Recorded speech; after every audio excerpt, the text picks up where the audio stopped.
የነበሩ አረፍተ ዘመን የገታቸው እግዚአብሔር የጠራቸው አባቶቻችን ሊቃውንት እንዲሁም ደግሞ የእግዚአብሔር ፍጥረቶች ወደ ሄደዋል።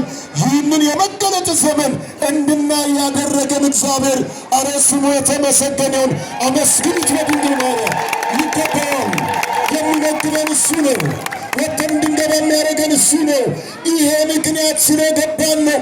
ነጭ በነጭ ለብሰን አደባባዩን ጠጠር መጣያ አሳጥተን ይህንን አባቶች የሰሩልንን ስርዓት ሳይፋለስ ሳይዛነፍ እዚህ ያደርሰውልናል። ክብር ለአባቶቻችን ለቀደሙት ይሁን።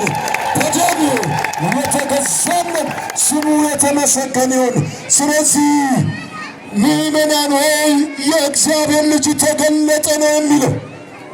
በዚህ በዮርዳኖስ ወንዝ ጌታችን መድኃኒታችን አንድነቱንና ሦስቱነቱን ሲገልጽ አብ በሰማይ የምወዱ ጊዜ ጭንቀትን፣ ከተራን፣ ፋሲካን፣ ልደትን፣ መስቀልን ማክበር ሳይሆን እኛም እየተለወጥን እንድንመጣ እግዚአብሔር ይርዳል። ከቁርባን የራቅን ከንስሐ አባቶቻችን የራቅን በተለያዩ ትምህርቶች ተጠልፈን የወደቅን ኑ